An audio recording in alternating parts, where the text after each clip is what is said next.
दोस्तों नमस्कार, मेरा नाम है कुलदीप कुमार और आप देख रहे हैं युवा दस्तक। युवा दस्तक पे आज हमारे साथ एक युवा साथी हैं जिनका नाम है राकेश वाल्मीकि। वाल्मीकि शब्द सुन के आपको लग रहा होगा कि किस सोच और किस बैकग्राउंड से होंगे, लेकिन ये राकेश वाल्मीकि वो राकेश वाल्मीकि हैं जिन्होंने अपने गांव में इतिहास रच दिया है। एक ऐसा गांव जो उसमें ठाकुरों का हमेशा से दबदबा रहा, उस गांव में राकेश वाल्मीकि जिनका परिवार कभी गांव में मैला उठाने की कुप्रथा में संलिप्त था, उसी परिवार से आने वाले राकेश वाल्मीकि एक संगठन के साथ जुड़ते हैं। उस संगठन में जाते हैं, वहाँ चर्चाएं सुनते हैं, बाबा साहब की बात सुनते हैं, संविधान की बात सुनते हैं। इनको लगा कि मुझे आज तक ये पता क्यों नहीं था। जब उनको ये पता चला, अपने गांव में उन्होंने शुरुआत करी और लोगों को जागरूक करना शुरू कर दिया। शुरुआत अपने घर से करी, खुद तमाम जातिगत भेदभाव के खिलाफ संघर्ष किया और अपने गांव में लगातार कोशिश करते रहे। नतीजा ये हुआ कि पिछले पंचायत के चुनाव में इनका भाई की पत्नी प्रधान बन गई और आज अपने गांव में एक प्रधान के रूप में राकेश वाल्मीकि जाने जाते हैं। न केवल प्रधान बल्कि एक जागरूक युवा के तौर पर जाने जाते हैं, क्योंकि राकेश ने संविधान को जान लिया था, राकेश ने बाबा साहब अम्बेडकर को समझ लिया था, राकेश ने अपने अधिकारों को जान लिया था और अपने गांव में बदलाव शुरू कर दिया था। आज राकेश वाल्मीकि अपने समुदाय के लिए ही नहीं बल्कि पूरे गांव के लिए प्रेरणा स्रोत बने हैं। आसपास के गांव के लोग भी राकेश वाल्मीकि से सीख लेते हैं कि भाई आपने कैसे कर दिया, मुझे भी बताइए। तो आज युवा दस्तक पर राकेश वाल्मीकि हमारे साथ चर्चा करने के लिए मौजूद हैं। राकेश वाल्मीकि, आपका स्वागत है। युवा दस्तक ऐसे ही युवाओं की बात को हमारे आप सबके माध्यम से हम यहाँ पर रखते हैं कि कैसे युवा अपने गांव में बदलाव ला रहे हैं। वो युवा जो कभी भेदभाव के शिकार होते थे, जो संविधान को जान के अपने गाँव में एक मिसाल बनते चले जा रहे हैं। युवा दस्तक पर आज राकेश आपको बहुत लोग देख रहे हैं, आप अपना परिचय बताइए। जी, तेज बोलिए थोड़ा, बहुत लोग सुन रहे हैं जी। हमारे जीवन का परिचय, हमारे जो बुजुर्ग थे, माता पिता के पिता, उनके पिता गांव में मेला ढोने का काम करते थे जी, साफ सफाई का। जी, जैसे कि बड़े लोग आए, ठाकुर, पंडित, बनिया, ब्राह्मण, तो उनको देख कर खड़े हो जाते थे। अच्छा, देख करके खड़े। हाँ, राकेश बता रहे हैं कि हमारे पिताजी मतलब जिस समुदाय से वो आते हैं कि अगर गांव के ठाकुर और बड़े लोग आ जाते थे तो चारपाई से उठ के खड़े हो जाते। सोचिए, मतलब बहुत दिनों की बात नहीं है, जो अभी कुछ 10-20 साल पहले की बात है, क्योंकि राकेश खुद 30 साल की उम्र के हैं, तो उनके सामने ये चीज़ें हुई। जी राकेश, कंटिन्यू बताइए।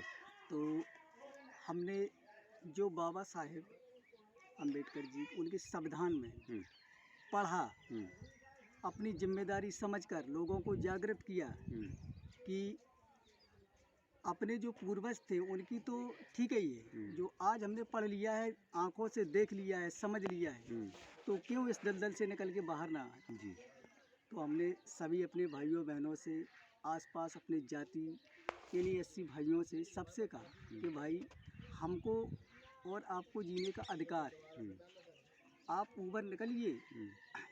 ऐसा तो किसी के मस्तक में नहीं लिखा है कि हम फलानी जाति से, ढकानी जाति से और आपका यही कर्म है। हमने कहा ऐसा कहीं कुछ नहीं है, आप संविधान को समझिए, संविधान के मुताबिक पढ़िए, लिखिए, जागृत होइए, अपना अधिकार मांगिए। तो हमने अपने ग्राम पंचायत सतराजू में काफ़ी बदलाव ले लिया, लेकिन उसके साथ साथ में संघर्ष भी किया।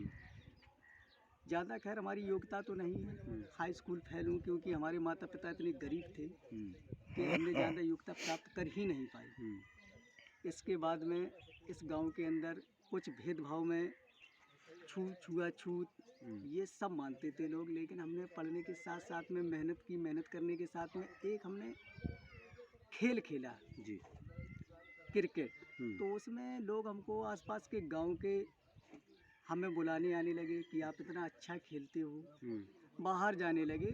पर जब हम सील जीतते थे, मैं आज अपने हार्दिक इच्छा की बात बताऊं, बिल्कुल बिल्कुल, तो जो हमारे साथ में टीम में बिल्कुल खिलाड़ी 0% थे, जिनको कभी बैट पकड़ना नहीं आता था, तो जब जीत जाते थे किसी दूसरे गांव में, जब मैच जीतते थे तो सील वही लेते थे, हमको साइड में कर दिया जाता।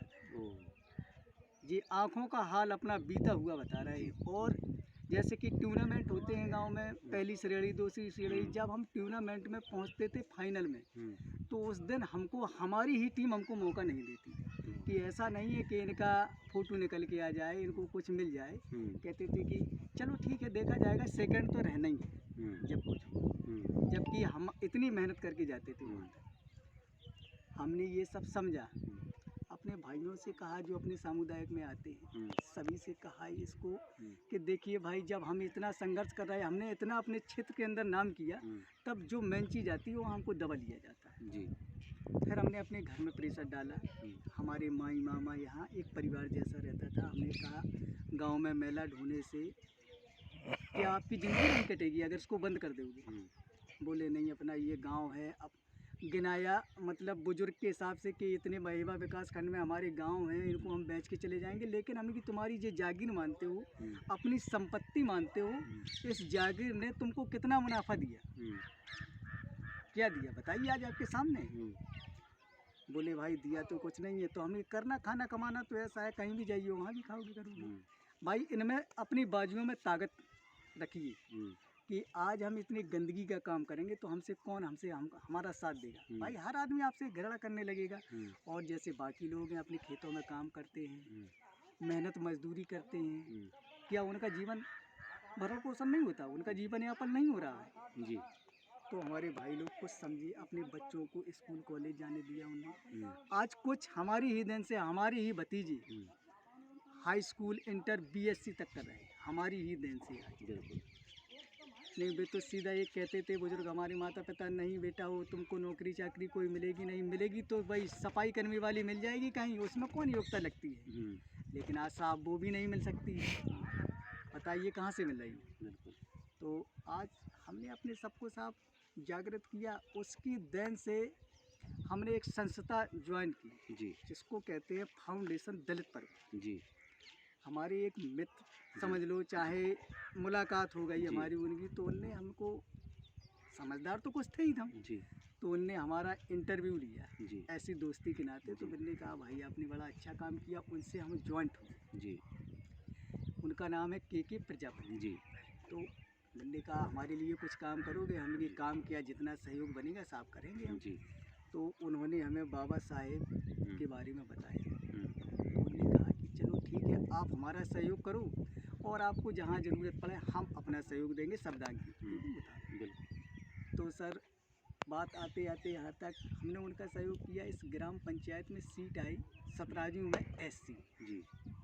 तो यहाँ के लोग ये समझते थे कि अगर ये चमारों में प्रधान बना दिया जाए तो उनकी बहुमत है यहाँ पे। और यहाँ जो धोबी समाज में हैं तो उनके घर में पढ़े लिखे लोग हैं, तो बोले इनको बना दिया जाएगा तो यहाँ से भी मामला गड़बड़ हो जाएगा क्योंकि ये पढ़े लिखे हैं। लेकिन हम इस गांव में सतराजू में रहते हैं, लेकिन हमारा ये पैतृक गाँव नहीं था जी। इस गाँव की मेरी माता जी थी बिटिया, यहाँ मेरा ननिहाल जी ममाना। हम लोग माती अकबरपुर के पास में बाड़ापुर गांव पड़ता है जी, जो अजीत सिंह पाल का मंत्री साहब का गांव है, उसी गांव के रहने वाले हैं जी। तो यहाँ जो बड़े लोग थे उनने ये समझा कि हम आपको यहाँ का प्रधान बना देते हैं, तो हम जैसा करेंगे वैसा हमारी मनमानी चलेगी एक बार प्रधान। तो उनने प्रधान हमको चुन दिया और बढ़िया अच्छा हमको साथ मिला जी। जो लोग कहते थे बड़े लोगों में कि आपके वार्ड से इतने वोट निकलेंगे, हमारे डिब्बे से इतने निकलेंगे फलाने वार्ड से, लेकिन जिस दिन वोटों की एंट्री हुई मैं मौजूद था वहाँ पर। मैंने देखा तो जिस मोहल्ले में जिस वार्ड में हम रहते हैं उस वोट में सबसे ज़्यादा वोटिंग निकली, जबकि उस मोहल्ले में सबसे ज़्यादा SC वोट है। तो ये लोग हमको समझते रहे कि ये मूर्ख है, वोट उसको मैंने किया एंट्री जी। तो हमने कहा भाई आप लोगों ने कहा था कि हमारे वार्ड नंबर फलाने से 3 से 4 से इतनी वोटिंग निकली, आपके में से तो नहीं निकली, लेकिन जिस मोहल्ले में हम रहते हैं हमारी तो पूरी निकली भाई। SC समाज ने हमको भी साथ दिया, सपोर्ट अच्छा किया तुम्हारे साथ साथ में। लेकिन जो तुमने वादा किया था हमसे, हमारी जीत बहुत अच्छी हुई, पर लेकिन हमने ये कहा कि आपका हम उतना सपोर्ट नहीं किया, आपने कहीं चाल की जी। एक तो इस गांव का मेरा रिश्तेदार था, अगर मैं हार जाता तो हमारी बहुत ज़्यादा बेइज्जती होती, लेकिन हमें अपने SC समाज वालों ने अच्छा साथ दिया। आज प्रधान बने तो लोग बोले जो प्रधान बनता है, जो पार्टी उसको खड़ा करती है पार्टी के मुताबिक काम करता है, पार्टी के दायरे में करेगा। तो हमने सर कुछ दिनों तक, महीने 6 महीने तक सबको मैंने हाथ पैर जोड़ के रखा कि देखिए प्रधान जो बन जाता है वो पूरे गांव का बन जाता है, अच्छा बुरा देखने का उसको अधिकार हो जाता है, और अगर हम बुरा नहीं देखेंगे किसी का तो हमारा कौन साथ देगा बताइए। हमने लोग बोले आप पढ़े लिखे कितने हो, हमने कि इसको मत पूछिए, हम जिस जगह से हम पढ़े लिखे हैं जो है आपके सामने, लेकिन हम लड़ाना नहीं चाहते हैं आपस में। हमारा विकास देखिए आप, बोले नहीं एक पार्टी प्रधान बनी थी पिछली, उसने अपने सपोर्टरों का काम किया था, हमने कि वो प्रधान बन जरूर गए थे, लेकिन उनके समझ में ये गलत भावना रही कि प्रधान बनने के बाद में जिसने हमको वोट दिए उसी का विकास उसको किया जाता है जो अपात्रता में होता है, और पात्रता के अंतर्गत आता है, उसको विकास के श्रेणी में लिया जाता है। हमारी ग्राम पंचायत में काफ़ी ऐसे लोग थे जिनके आज दिन तक साफ घर ही नहीं बने, फूस की मड़ैया जिसको डाब बोलते हैं उसमें रहते हैं, जीवन यापन करते हैं, उनके लिए आवास तक नहीं।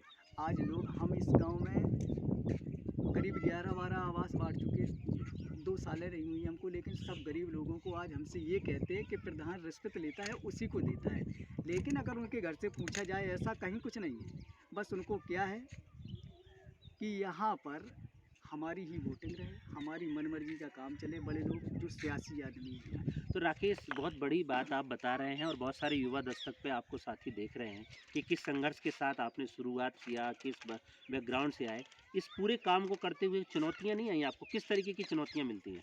काफ़ी सब चुनौतियाँ एक दो आई चुनौती जो हमारे आप बताना चाहें, बहुत लोग आपको देख रहे हैं। पहली तो एक चुनौती साहब, जो आप इधर से आए हो हमारे चौराहे से, जी आपको नया रोड मिलेगा जी। जो ग्राम पंचायत से बाहर होती है वो ग्राम पंचायत के अंदर नहीं आती है, वो क्षेत्र सदस्य के अंदर में जाती है, बीडीसी जिला हाँ, पंचायत। हाँ जिला पंचायत के में। तो उसके लिए सर्वप्रथम तो ग्राम पंचायत होता है उसके ऊपर जी कि जब वो मांग करेगा तभी तो वो लोग करेंगे। जी। उनके लिए क्षेत्र पंचायत में इतना बड़ा बहुत क्षेत्र है, बड़ा कहीं है। भी काम करना चाहे कर सकते हैं। तो इस ग्राम पंचायत सतराजू के लिए सर कोई रास्ता नहीं थी जी आज दिन तक, जबकि ये बहुत पुराना गांव है। जी एक रोड ऐसा इस साइड से था करीब 400 मीटर की दूरी से उसको ख़त्म कर दिया, वहाँ नक्शे में रोड ही नहीं है गांव में आने के लिए। और जब इसको हमने मांग की तो यहाँ कुछ जो सियासी पार्टी थी उनने कहा वहाँ पट्टे हैं, फलाना है, ढकाना है। तो हमने अपने फाउंडेशन दल परिवार के साथियों से कहा, उनने कहा कि जिनके पट्टे 20 साल पुराने हो गए वो पट्टे नहीं कैंसिल हो जाते हैं, क्योंकि सरकार ने उनको जगह दी नहीं बनाए, उनने अपनी जगह पर कब्जा नहीं किया तो उनको ज़रूरत नहीं है। भाई जिसको जो चीज़ दी उसको ज़रूरत है वो तो कब्जा करेगा, और 20-20 साल पुराने उनको कैसे कब्जा किया जाए। उनके सहयोग से, मदद से क्षेत्र पंचायत ने हमारे यहाँ काम कराया, माननीय श्री घनश्याम अनुरागी जी ने। आज हमारा रोड बन गया, गांव के लिए रोड हो गया। ये बहुत बड़ा काम आपने अचीवमेंट के तौर पे रोड का बता रहे हैं। आपको कई बार लोग चुनौतियां देते होंगे कि अरे ये कैसे करने लगा है, उससे कैसे निपटते हैं आप? देखिए सर, इसमें तो ऐसा है, कुछ पार्टियां हमारे पास आती हैं, आपको ये लाभ था वो लाभ था, लेकिन हम उस पर गौर नहीं करते हैं। और जब आखिरी में कोई बात आती है तो यहाँ कुछ दबंग लोग आते हैं हमारे यहाँ, रात में फ़ोन करते हैं, लेकिन मैं कहना नहीं चाहता हूँ, ये राजरोग है। नहीं, बिल्कुल, बिल्कुल। इसलिए कि इसमें हमारा हिस्सा बनता है, और वहाँ जो काम करा रहे हो आपका ये हो रहा है वो, जैसे कहीं कहीं सर ऐसा है कि हम मजदूर एक इंसान है जी और इंसान को के जो दायरे के लायक काम होता है वही काम कर सकता है। ज़्यादा गहरी गहरी खाई तो वहाँ थोड़ा बहुत कभी कभार, जैसे 100 में 5% तक मशीनी सहारा लेना पड़ता है।